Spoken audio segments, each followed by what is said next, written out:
హృదయపూర్వక సాష్టాంగ నమస్కారములు. గురు పౌర్ణమి విశిష్టత.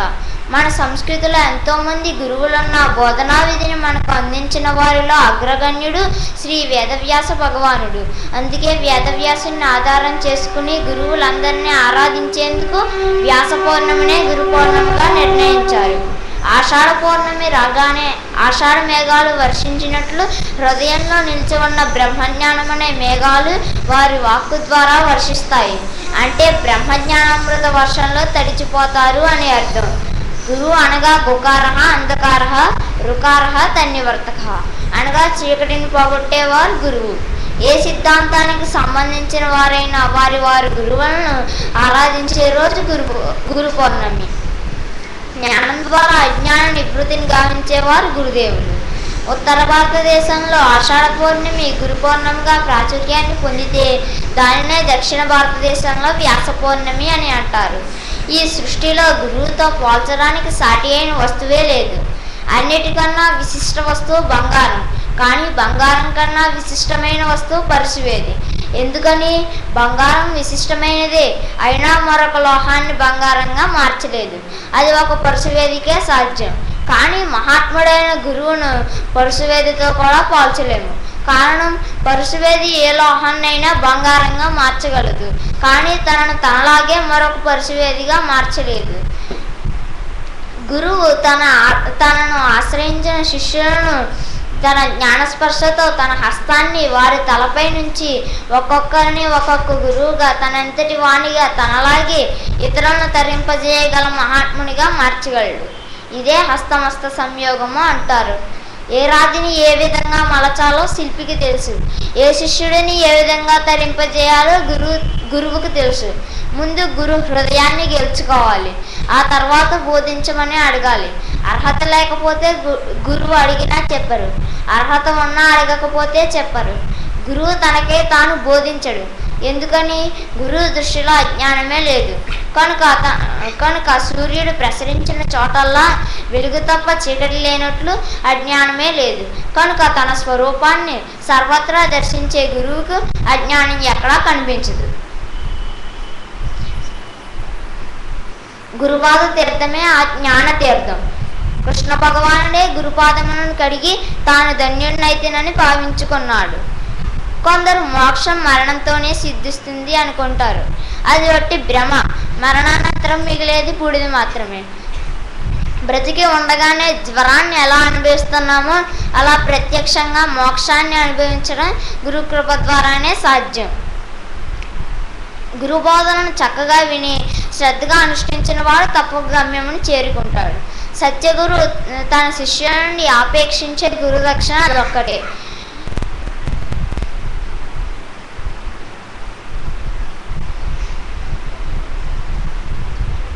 గురుదేవులు భోగభాగ్యాలకు చిక్కరు, సాధు హృదయాలకే చిక్కుతారు. కాబట్టి మనం మన హృదయాలను పవిత్రంగా నిర్మలంగా చేసుకోవాలి. భగవంతుడు మహాత్ముల రూపంలో సద్గురువుల రూపంలో నిరంతరం తన జ్ఞాన కిరణాలను ప్రసారం చేస్తూనే ఉన్నారు. నీవు చేయవలసిందల్లా నీ హృదయం అనే తలుపులు తెరిచి ఆ జ్ఞానజ్యోతి లోపల పడేలా చేయటమే. అంతేకాని వాదం అనే పేరుతో నీ తలుపును మూసుకోవటం కాదు. గురుదేవులు ఎక్కడ లేరు, అంతటా వ్యాపించి అందరిలోనూ ఉన్నారు. గురుదేవులు మనకు శాంతి, తృప్తి, దయ అనే సుగుణాలను ప్రసాదిస్తూ ఉన్నారు. ధ్యానం మూలం గురువర్ మూర్తి, పూజ మూలం గురువర్ పదం, మంత్రం మూలం గురువర్ వాక్యం, మోక్షం మూలం గురువర్ కృప.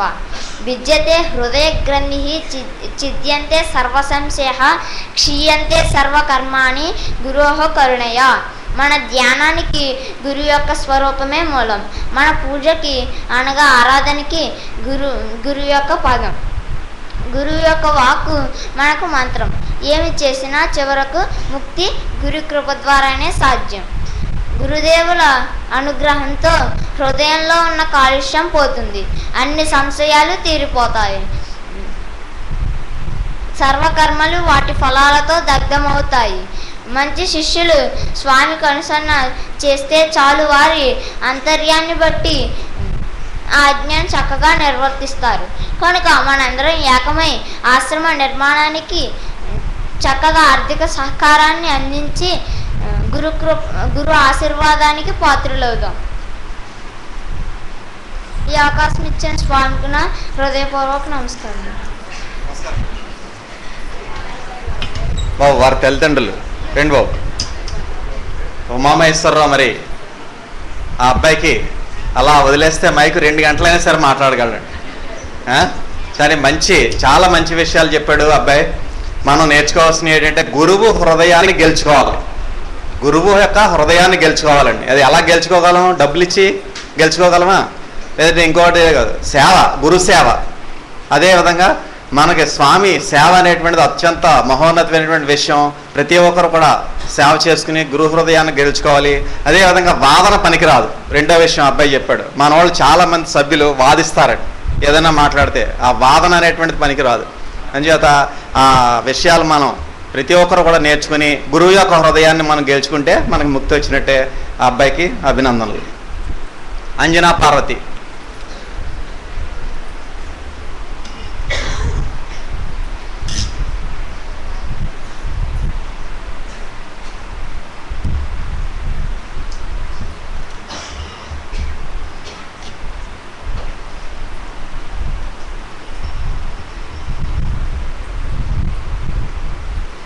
శ్రీ శ్రీ శ్రీ విశ్వవిజ్ఞాన విద్యా ఆధ్యాత్మిక పీఠాధిపతి డాక్టర్ ఉమర్ ఆలీషా స్వామి పద్మముల వంటి పాదములకు నా సాష్టాంగ నమస్కారములు.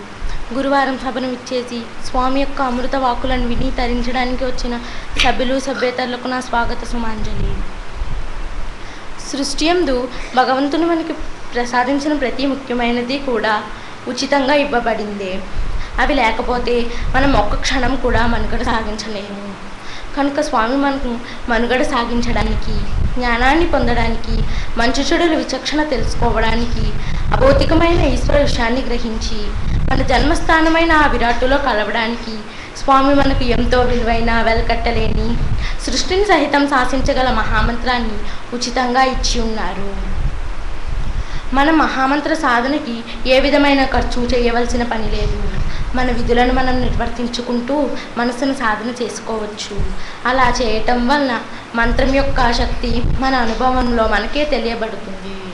భగవంతుడు ఆయన విషయాన్ని మనకు మనం తినే ఆహారంలో, చేసే పనులలో, ఉపయోగించే వస్తువుల్లో తెలుపుతూ ఉంటారు. కానీ మనం మాత్రం వాటికై ప్రాకులాడి వాటిని పొంది అనుభవిస్తాం, కానీ వాటి అందుగల ఆధ్యాత్మికమైన విషయాన్ని తెలుసుకోము. ఉదాహరణగా పాలయందు నెయ్యిని ఏ విధంగా పొందాలి అని తెలుసును. పాలను, పెరుగును, నెయ్యిని ఏ విధంగా తినాలో కూడా తెలుసు. కానీ నెయ్యి వలె ఏ విధంగా పరిణామం చెందాలో మాత్రం గ్రహించము. మరొక ఉదాహరణగా మనం ఉపయోగించే వాహనముల చక్రములన్నీ కూడా గుండ్రంగా ఉంటాయి, మరియు భూమి యొక్క ఆకారం కూడా గుండ్రంగా ఉంటుంది. ఇవి తిరగడం ఏ కేంద్రం నుంచి ప్రారంభమవుతుందో తిరిగి ఆ కేంద్రాన్ని చేరుతాయి. దీన్ని ఆధ్యాత్మిక రూపంలో చూసినట్లయితే మన జన్మ ఏ స్థానం నుండి ప్రారంభమైందో తిరిగి ఆ స్థానాన్నే చేరండి అని గ్రహించడానికి ఇది ఉదాహరణ. సృష్టి యందు భ్రాంతి కూడా ఈశ్వర శక్తిలో ఒక భాగమే అనటానికి ఉదాహరణగా మనం ఎన్నో రకాల పళ్ళను తింటాము. వాటిలో తొక్కను, పిక్కలను పారవేసి మధురమైన భాగాన్ని మాత్రం భుజిస్తాం. సృష్టి యందు ఈశ్వర విషయం భ్రాంతి ద్వారా తెలియబడుతుంది. ఫలంలోని మధురమైన భాగాన్ని ఈశ్వర శక్తిగా చూసినట్లయితే తొక్కను, పిక్కలను భ్రాంతి వంటిది. మనం రసస్వరూపి అయిన సద్గురువుకు దగ్గర అయ్యే సమయంలో భ్రాంతి మనల్ని ఆయన నుండి దూరం చేయడానికి ప్రయత్నిస్తుంది. ఈ విషయం గ్రహించడానికి శాంతత్వము చదివిన అందులో గురు మహాశక్తి, భ్రాంతి మహాశక్తి, శిష్య రూపంలో ఉండే వ్యక్తి ఏ విధంగా ఉండాలో మనకి తెలియబడుతుంది. ఈ సృష్టి యందు గల అన్ని మత ధర్మాల్లో కూడా చూసినట్లయితే ఇందులోనూ కూడా భ్రాంతి యొక్క విషయాన్ని వివరించలేదు. కానీ మన శ్రీ విశ్వ విజ్ఞాన విద్య ఆధ్యాత్మిక పీఠంలో మాత్రం భ్రాంతి యొక్క విషయాన్ని వివరంగా విపులంగా సద్గురువులు మనకు వివరిస్తారు. మనం ఎలా ఉంటే ఈశ్వర విషయాన్ని గ్రహించవచ్చు అని తాను ఆచరించి మనకు బోధించి మనలో ఆ విధమైన పరిణామాన్ని కలిగించే సద్గురువులు మనకు లభించినందుకు మనం ధన్యులము. ఇటువంటి అవకాశాన్ని ఇచ్చిన సద్గురువుకు సభ్యతలకు నా నమస్సుమాంజలి తెలియజేస్తూ సెలవు తీసుకుంటున్నాను. వారి తల్లిదండ్రులు వచ్చి నమస్కారం పెట్టుకున్నాం. కుమార్ అంజనా పార్వతి సద్గురువు భ్రాంతి నుండి ఏ విధంగా రక్షిస్తారు, ఆ ఈశ్వర రసస్వరూప రహస్యాన్ని మనకి ఏ విధంగా అవగతం చేస్తారు అనేటువంటి విషయాన్ని అనేక ఉదాహరణలతో సాధారణంగా వివరించింది కుమారి అంజనా పార్వతికి సవదాపన అభినందనలు.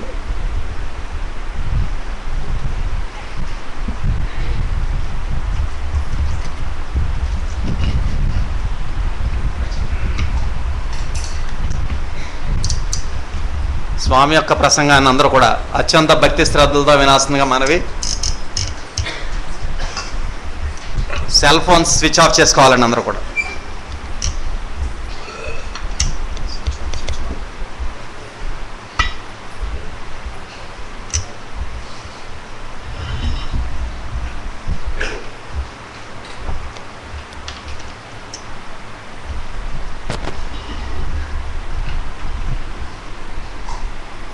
శ్రీ విశ్వ విజ్ఞాన విద్య ఆధ్యాత్మిక పీఠ సభా సభ్యులకు, సభ్యర్థులకు, పరోక్షంగా ఈ కార్యక్రమాన్ని వీక్షిస్తున్నటువంటి సభ్యులకు నా హృదయపూర్వక మనస్సువాంతులు.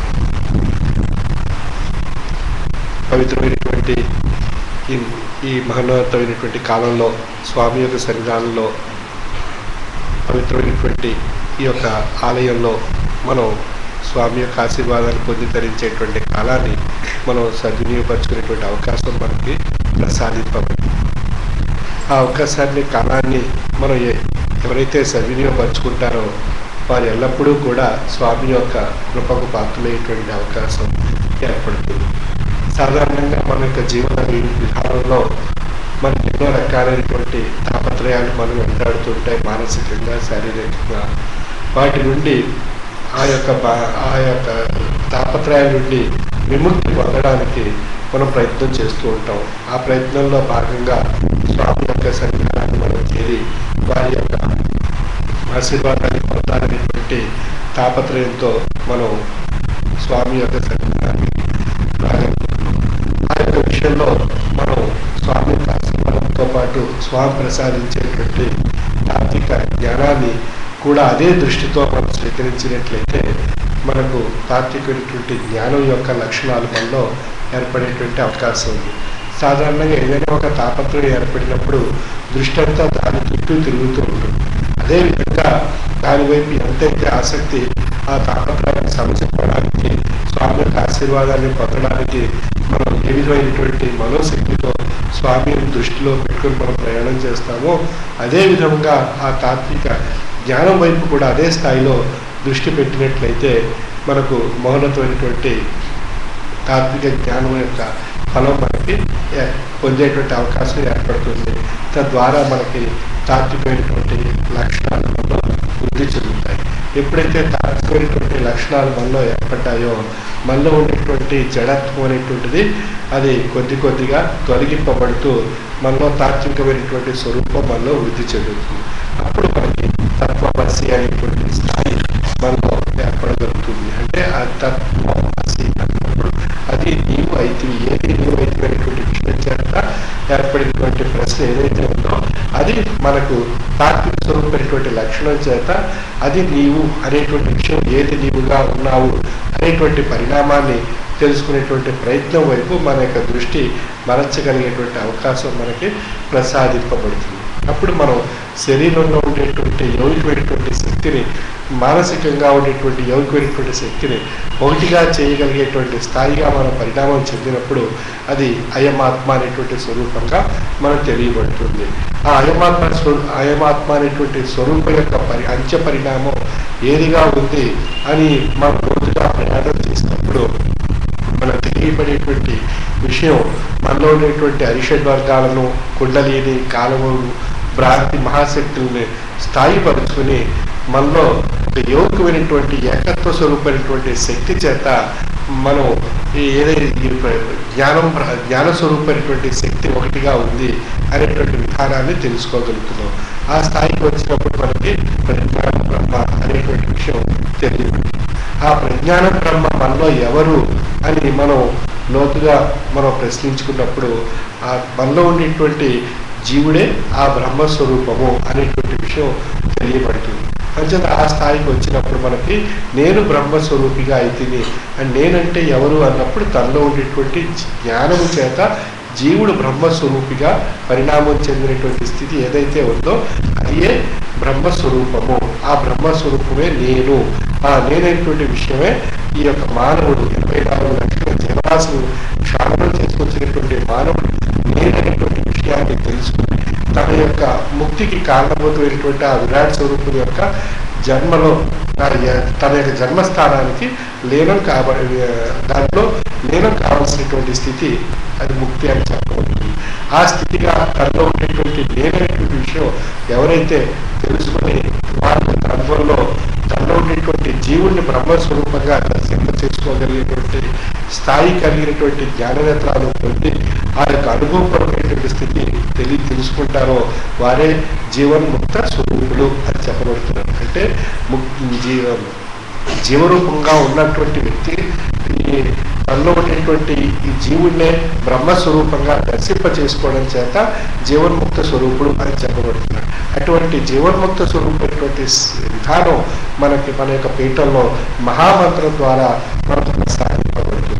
అంచేది మనం ఆ యొక్క స్థితికి చేరాలి అన్నట్లయితే మనకి మరొక శక్తి మనకు వెనక్కి లాగుతూ ఉంటుంది. ఆ శక్తి ఏది అన్నప్పుడు ఈ సంసారపరమైనటువంటి సామాజిక పరమైనటువంటి తాపత్రయాలు మనలో ప్రవేశపెట్టి మన యొక్క శక్తిని మనం పరీక్షించడం జరుగుతుంది. అయితే మనం ఆ శక్తిని పరీక్షించినప్పుడు మనకి గురు కృప అవసరము. గురువు యొక్క కృప అంటే గురువు యొక్క సాయం, గురువు యొక్క సహకారం లేకపోయినట్లయితే మనం ఆ స్థితికి వచ్చేటువంటి అవకాశం లేదు. అంచేత గురువు యొక్క సహకారం, గురువు యొక్క కృప మనపై ప్రసరింపబడినప్పుడు ఈ సంసార పరమైనటువంటి సామాజిక పరమైనటువంటి తాపత్రయాలు ఏ విధంగా మనం స్వామి యొక్క లక్ష్యంతో ఉండి మనం ప్రయాణం చేస్తే వాటిని అధిగమిస్తూ ఈ యొక్క మొహలటువంటి జీవన్ముక్త స్వరూపమైనటువంటి శక్తి పొంది తరించేటువంటి అవకాశం ఉందనేటువంటి విషయం మనకు అనుభవంలో తెలుసుకునేటువంటి అవకాశం ఉంది. అంచేత సంసారం సామాజిక రూపంగా ఉండేటువంటి విషయం మన యొక్క లక్ష్యానికి పరీక్ష, స్వామి అనేటువంటి లక్ష్యానికి మన పరీక్ష. అంచేత మన పరీక్షించుకోవడానికి మనం సంసార ధర్మంలో ఉండేటువంటి విషయానికి మనం ఆ యొక్క లక్షణాలు మనం పాటిస్తూ సంసార ధర్మంలో ఉండేటువంటి లక్షణాలు పాటిస్తూ సామాజిక ధర్మంలో అంటే మత స్వరూపమైనటువంటి విధానంలో ఉండేటువంటి లక్షణాలు ఏవైతే ఉన్నాయో వాటిని పాటిస్తూ ఆచరిస్తూ అందులో ఉండేటువంటి యథార్థాన్ని తెలుసుకుంటూ ఈ భౌతికంగా కుండలి భ్రాంతి అరిషడ్ వర్గాలు మనపై ప్రసరింపచేసేటువంటి జడత్వ స్వరూపమైనటువంటి శక్తిని మనం పొందినటువంటి ఆ గురుకృప చేత లక్ష్యం చేత మనం వాటిని స్థాయిపరచుకునేటువంటి విధానాన్ని తాత్విక జ్ఞానం చేత అవగాహన చేసుకోవడం చేత అప్పుడు మనం వాటినన్నిటినీ కూడా అధిగమించేటువంటి అవకాశం ఉంది. అరిషడ్ వర్గాన్ని భ్రాంతిని కుండలి మహాశక్తిని స్థాయిపరచుకుంటూ మనం ఈ సంసార ధర్మాన్ని మనం పాటిస్తూ స్వామి యొక్క లక్ష్యాన్ని చేరుకునేటువంటి అవకాశం ఏర్పడుతుంది. సాధారణంగా మన యొక్క ఆలోచనలో మనం ఏం చేస్తుంటాం, కొంతమంది సంసారాన్ని సామాజిక ధర్మాన్ని విడిచిపెట్టి ఈ యొక్క మహామంత్రాన్ని తత్వాన్ని చదువుతూ ఉన్నట్లయితేనే మనం గురువు యొక్క లక్ష్యాన్ని చేరుకోగలమా అనేటువంటి భావనలో కొంతమంది మనం ఆ యొక్క విధానాన్ని అనుసరిస్తుంటాం. మరికొందరి యొక్క కాలంలో బ్రహ్మచర్యం పాటించినట్లయితే మన భగవంతుని యొక్క లక్ష్యాన్ని భగవంతుని యొక్క శక్తిని తెలుసుకోవడానికి అవకాశం ఉంటుంది అనేటువంటి భావనలో మన యొక్క ప్రయాణం చేస్తుంటాం. మరి యొక్క కొంతమంది సంసారం కొంతకాలం చేసి ఆ సంసారాన్ని జీవించి భగవంతుడిని పొంది అన్వేషణ చేద్దాం అనేటువంటి విషయంలో మనం ప్రయాణం చేస్తుంటాం. ఆ విధమైనటువంటి ప్రయాణం పడుతుంది. కానీ అనేక పీఠంలో సంసార ధర్మాన్ని ఆచరిస్తూ సద్గురుమూర్తి యొక్క లక్ష్యం గొప్ప యౌకికమైనటువంటి సాధన లేదా తపస్సు అని చెప్పబడుతుంది. అంచేత సంసార ధర్మంలోనే సమస్తమైనటువంటి పరీక్షలన్నీ మనకు ఉంటాయి. ఆ పరీక్షలు ఏవి అన్నప్పుడు మన యొక్క సంతతి విషయంలో కానీ, మన భార్యాభర్తల యొక్క విషయంలో కానీ, సామాజిక పరమైనటువంటి విషయాల్లో కానీ, లేదా ఆర్థికమైనటువంటి విషయాలు, సంసారపరమైనటువంటి ఇవన్నీ కూడా అనేక రకాలైనటువంటి తపస్సుకి మన యొక్క ఈ అన్ని రకాలైనటువంటి ఈ కారణాలన్నీ కూడా మనం పరీక్షిస్తూ ఉంటాయి అనేక రూపాల్లో. ఆ అనేక రూపాల్లో అనేక కోణాల్లో పరీక్షించేటువంటి ఆ విషయాలకు పరీక్షింపబడినప్పుడే మనలో యోగుకునేటువంటి శక్తి వృద్ధి చెందుతూ ఉంటుంది. అసలు బ్రహ్మచర్యం చేసేవారికి, సంసార ధర్మాన్ని విడిచిపెట్టినటువంటి వారికి, లేదా సామాజిక ధర్మాన్ని విడిచిపెట్టినటువంటి వారికి, ఇంకా ఇతరితర విషయాలు విడిచిపెట్టినట్లయితే మన సమస్తం మనం భగవంతుని సులభంగా సుఖంగా పొందేయవచ్చు అనేటువంటి భావంలో ఉన్నట్లయితే అది మనకి మనలో యోగిపోయినటువంటి శక్తిని గుర్తించింది. ఇందువల్ల మనకి ఏ పరీక్ష లేకపోవడం చేత మనం ఆ పరీక్ష యొక్క స్థాయి మనం తెలుసుకోలేకపోవడం చేత మనలో ఆ యొక్క ఉన్నతమైనటువంటి ఆ భగవంతుని యొక్క శక్తిని తరించేటువంటి ఆ యోగిపోయినటువంటి శక్తి మనలో వృద్ధి చెందకపోవడం చేత మనం ఆ స్థాయికి వెళ్ళలేక మనం కింది మెట్లు పడిపోయేటువంటి అవకాశం ఉంది. అంచేత మనం పరీక్షించే కొద్దీ మనలో యోగిపోయినటువంటి శక్తి పెరుగుతూ ఉంటుంది. ఉదాహరణకు మనం 1వ తరగతి చదువుతున్నటువంటి వారికి 1వ తరగతికి తగ్గినటువంటి పరీక్ష పెట్టినట్లయితే ఆ పరీక్షలో ఉత్తీర్ణుడై మరొక 2వ తరగతికి, 3వ తరగతికి, 4వ తరగతి ఆ విధంగా తన యొక్క జీవన విధానంలో డిగ్రీ వరకు 20 సంవత్సరాలు కష్టపడి 20 పరీక్షలు నెగ్గితే గానీ ఆ డిగ్రీ అనేటువంటి తన చేతికి రాదు. ఆ విధంగా తన విద్యాపరంగా 1వ తరగతిలో ఉన్నప్పుడు తన శక్తి ఏ విధంగా ఉంది, 10వ తరగతిలో ఉన్నప్పుడు తన శక్తి, అదేవిధంగా డిగ్రీ పొందినప్పుడు తన యొక్క శక్తి ఏ విధంగా అది అన్వయించుకున్నట్లయితే మన 1వ తరగతిలో ఉన్నప్పుడు మన యోగికమైనటువంటి శక్తి యొక్క స్థాయి, 10వ తరగతిలో ఉన్నప్పుడు మన యోగికమైనటువంటి శక్తి యొక్క స్థాయి, అదేవిధంగా డిగ్రీలో ఉన్నప్పుడు మన యోగికమైనటువంటి శక్తి యొక్క స్థాయి ఏ విధంగా వృద్ధి చెందింది అనేటువంటి విషయం పరీక్ష ద్వారా మనం పొందగలుగుతున్నాం.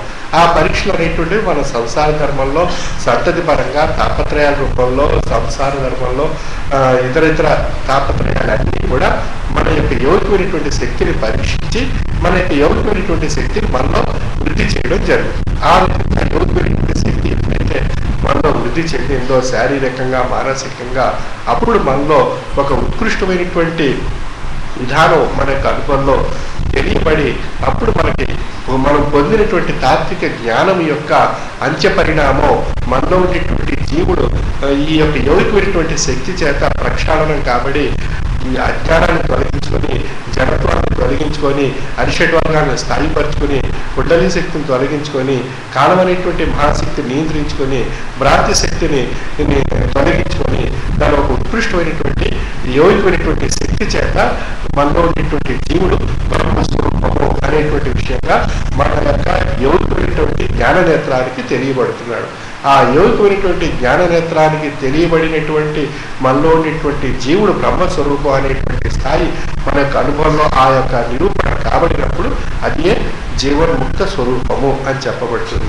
ఆ స్థితినే అహం బ్రహ్మస్మి, నేను బ్రహ్మ స్వరూపిగా అయితేనే అనేటువంటి విషయంగా మనం తెలియబడుతుంది. అటువంటి ఉత్కృష్టమైనటువంటి స్థాయిని చేరేటువంటి మహోన్నతమైనటువంటి శక్తి మనకు మన యొక్క పీఠంలో సూక్ష్మ రూపంలో, మహామంత్ర రూపంలో మనకు ప్రసాదింపబడింది. సాధారణంగా మనకి ఏదైనా కష్టం వచ్చినప్పుడు, బాధ వచ్చినప్పుడు, సంసార పరంగా, సామాజిక పరంగా, ఆర్థిక పరంగా, ఇతర తాపత్రయాల రూపంలో మనకు ఏదైనా సమస్యలు ఏర్పడినప్పుడు మనం వెంటనే స్వామి యొక్క మహామంత్రాన్ని మనం మననం చేసుకుంటున్నాం, మనసులో చదువుకుంటున్నాం, జపిస్తున్నాం. ఆ విధంగా జపించడం చేత మనకి ఆ సమయంలో ఉండేటువంటి కష్టం, బాధ తొలగిపోతుంది. అప్పుడు మనకి ఏది అనిపిస్తుంది ఆ సమయంలో ఆ సద్గురుమూర్తి మనకి ఈ రూపంలో, అనుభవ రూపంలో మనకు తెలియజేసి మనకు ఆ కష్టం, బాధ నుండి ఏ విధంగా తొలగించారు అనేటువంటి ఒక జిజ్ఞాస, ఆసక్తి, విశ్వాసం బలీయంగా మనలో ఏర్పడుతుంది. ఆ విధమైనటువంటి బలీయమైనటువంటి మనోవిశ్వాసం చేత మనలో ఉండేటువంటి తాత్వికమైనటువంటి జ్ఞానం చేత మనలో ఉండేటువంటి జడభావాలు అంటే అజ్ఞాన భావాలను ఒకటిగా మనం దాన్ని తొలగించుకుంటూ ప్రక్షాళన చేసుకుంటూ మనలో ఉండేటువంటి జీవుడిని బ్రహ్మస్వరూపిగా మార్చేటువంటి తాత్విక జ్ఞానం వైపు మనం దృష్టి పెట్టగలిగేటువంటి అవకాశం, కాలం మనకి ప్రసాదింపబడుతుంది. ఆ కాలాన్ని ఆ ప్రసాదాన్ని మనం స్వీకరించినట్లయితే నిరంతరం అది ఒక సాధన కింద మారిపోతుంది. జీవన విధానంతో ముడిపడి నడిచేటువంటి సాధన కింద మనం పరిణామం చెందగలుగుతున్నాం. ఆ పరిణామం చెందినప్పుడు మనకు అది తపస్సు కింద తెలియబడుతుంది. ఆ తపస్సు చేసేటువంటి విధానంలో మనకి సంసార పరంగా సామాజిక పరంగా అనేక రూపాల్లో తాపత్రయాలు మన యొక్క తపస్సుని పరీక్షిస్తూ ఉంటాయి. ఆ పరీక్షించే కొద్దీ మనం ఎదగాలి. ఎదిగినటువంటి వాడే యోగిగా మారగలుగుతాడు. అంటే ఎంత పేరు కానీ ఎంత ఎదిగినా ఒదిగి ఉండాలి అనేటువంటి ఒక సామెత ఉంది మనకి. అంటే మనం బాగా ఎదిగాం అని చెప్పి మనం గర్విస్తే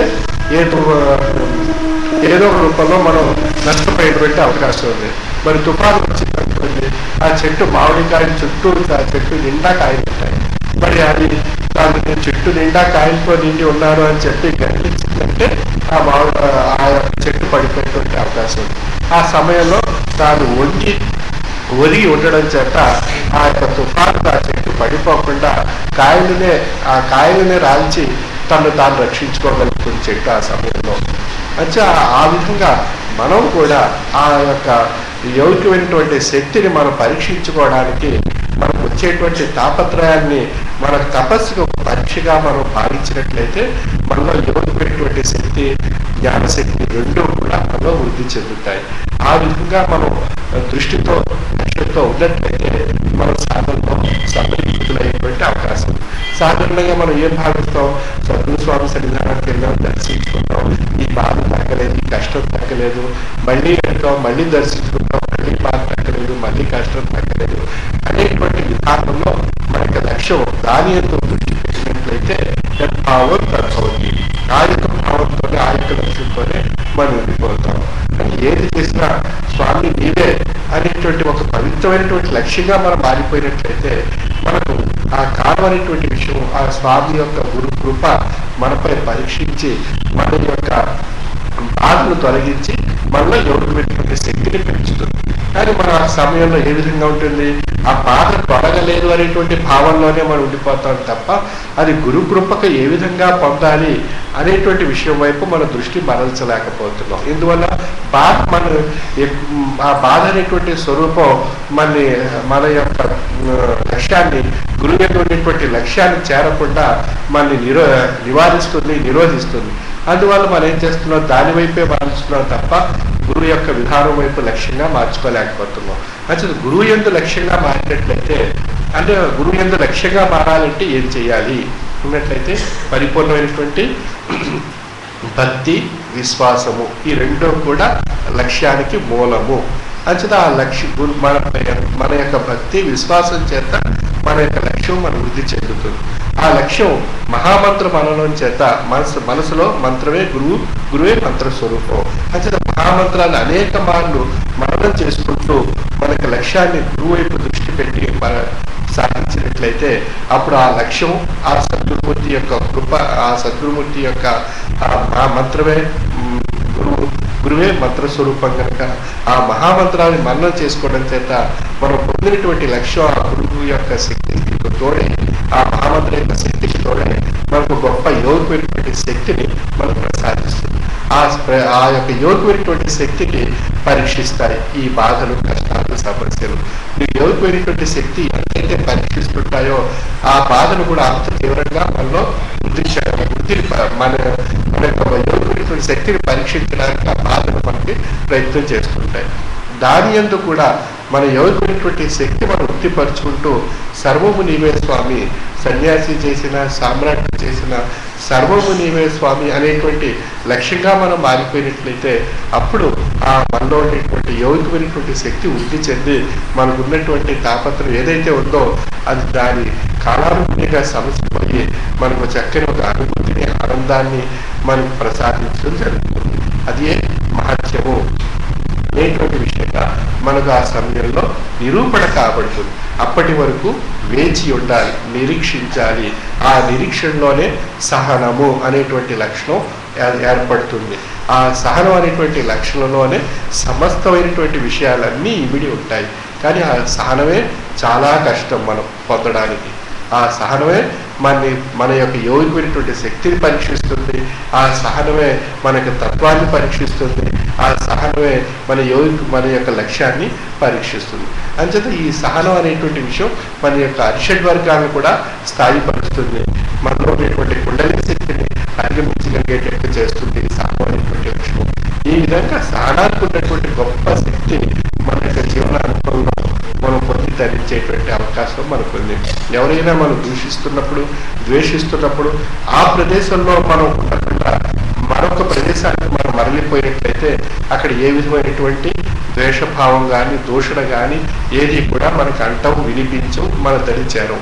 ఇక్కడే ఉండి ఆ దూషించేటువంటి విషయాలకి మనం కూడా స్పందించి మనం ముందుకు వెళ్ళినట్లయితే అక్కడ జరిగేటువంటి నష్టం ఏ విధంగా ఉంటుందో మన యొక్క అనుభవాల్లో మనకి తెలియబడేటువంటి అవకాశం ఉంది.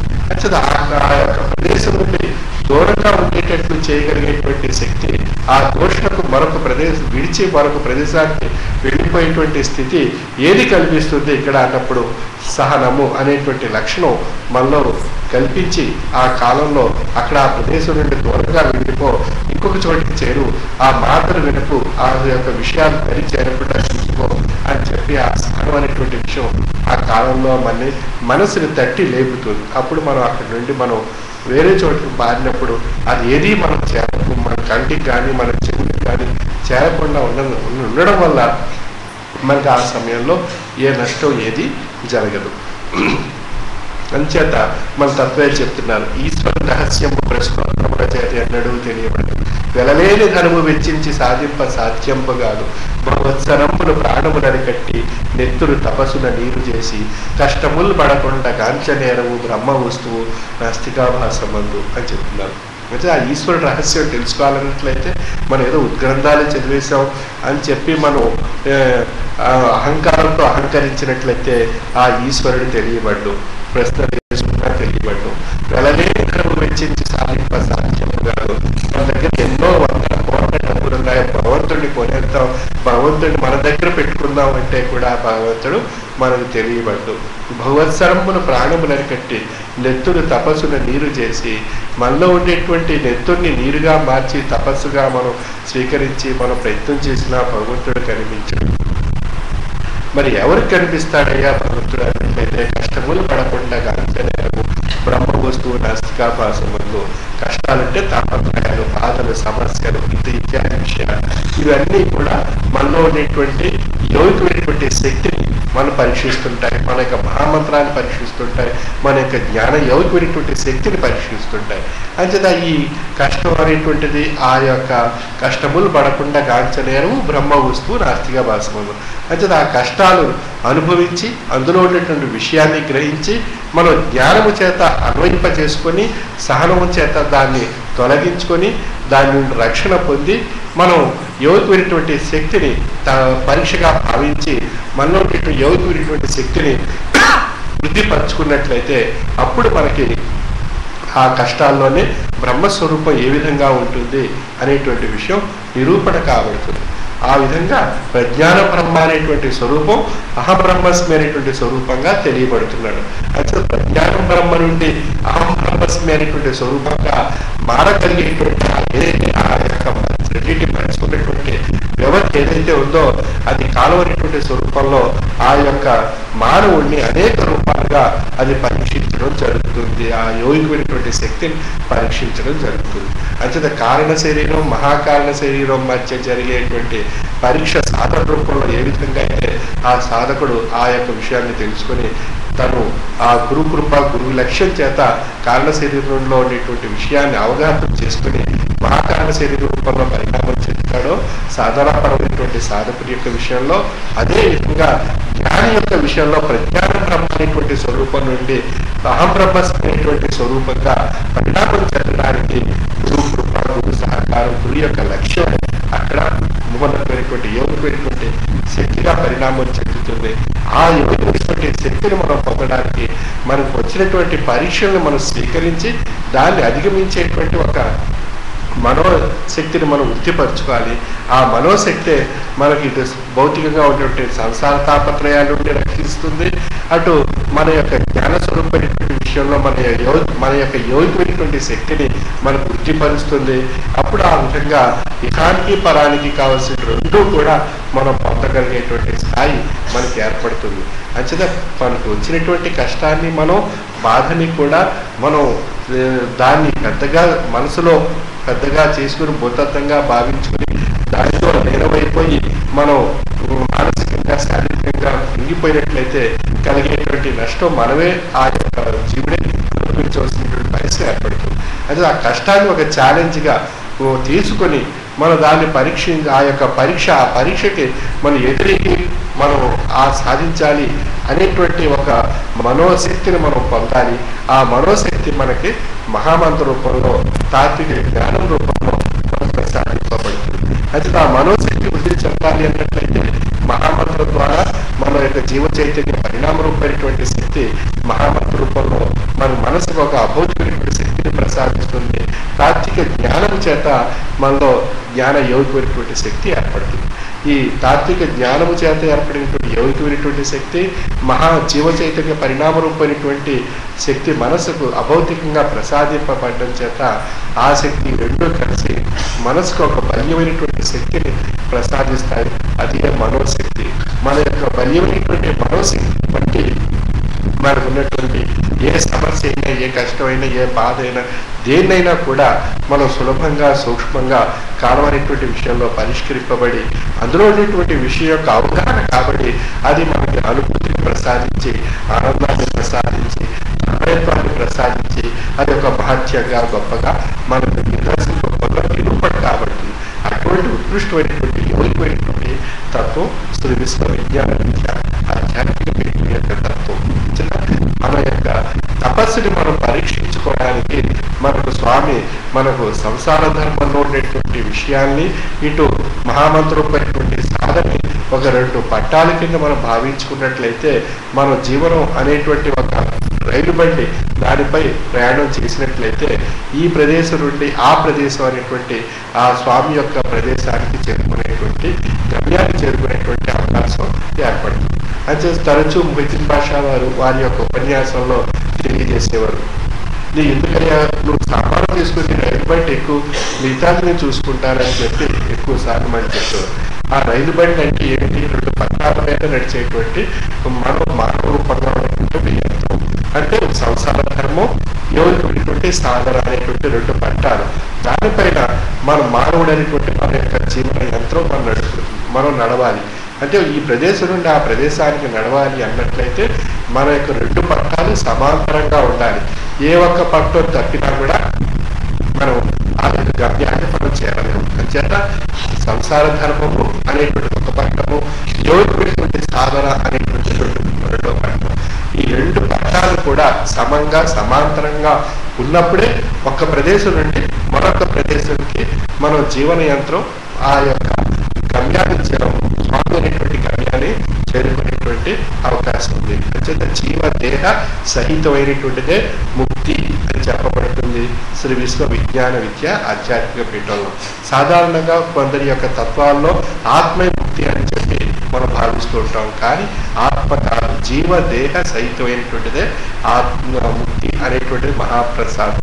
అటువంటి మహాప్రసాదాన్ని పొంది తరింపజేసుకునేటువంటి యౌగికమైనటువంటి కాలాన్ని సద్గురుమూర్తి సన్నిధానంలో పొందినటువంటి విషయాన్ని మనం నెమరు వేసుకుంటూ మన యొక్క సంసార లక్షణాలను, సంసార ధర్మాన్ని, లౌకికమైనటువంటి విధానాన్ని అనుసరిస్తూ మనం స్వామి ప్రసాదించినటువంటి తాత్విక జ్ఞానాన్ని యౌగికమైనటువంటి సాధన రూపంలో మనకు పరీక్షించుకుంటూ ఆ సంసారంలో వచ్చేటువంటి తాపత్రయాన్ని మన యొక్క సాధనలో, తపస్సులో మనం పరీక్షగా భావించి వాటిని పరీక్షించుకుని అది మన యౌగికమైనటువంటి శక్తిని పరుస్తున్నటువంటి భావనలో మనం వెళ్ళినట్లయితే మన యొక్క లక్ష్యం వృద్ధి చెంది, మన యొక్క యౌగికమైనటువంటి శక్తి వృద్ధి చెంది, అప్పుడు మనలో ఉండేటువంటి జీవుడు జడత్వాన్ని విడనాడి జ్ఞానస్వరూపమైనటువంటి ప్రజ్ఞానం నుండి